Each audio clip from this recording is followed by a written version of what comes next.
Welcome to Halcyon Report CPA Review. I'm your host, Edwin. Today we're going to be talking about the most important part of accounting, the accounting equation.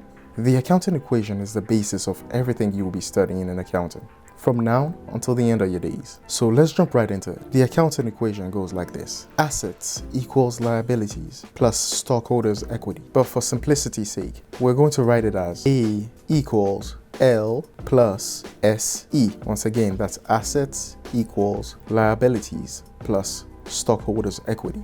Now, what are assets? Let's say you had a company.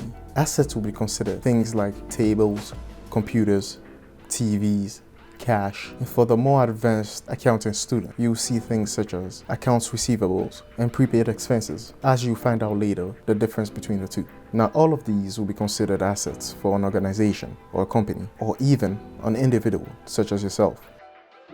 Now let's move on to liabilities. Liabilities within a company, for example, will be considered buying supplies on account, credit card debt, loans, or even business loans. And for the more advanced accounting student here, we'll be looking at liabilities such as accounts payable and unearned revenue. The final part of the accounting equation here is stockholders' equity. Stockholders' equity is divided in two parts: common stock and retained earnings. Now, common stock can be interpreted as the direct cash that you put into the business. Therefore, it constitutes of your portion of how much of the business that you own, because it's directly linked into the business. Now, retained earnings, on the other hand, consist of revenues minus expenses minus dividends.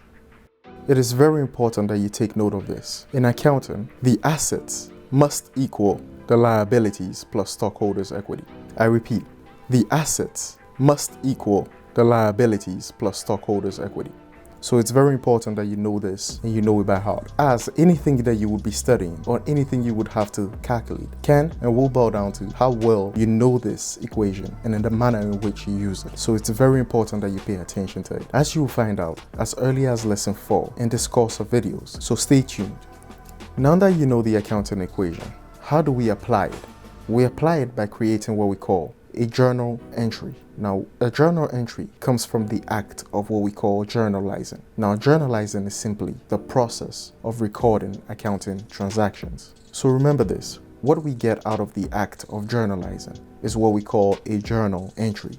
Now, in order to create these journal entries, we use an accounting concept called debits and credits. Stay tuned for the next video where we go a little bit deeper in the accounting concept of debit and credit, and we'll even show you a quick hack to figure out exactly where the debits and credits go. So stay tuned and see you in the next video. This is Halcyon Report CPA Review. Take care.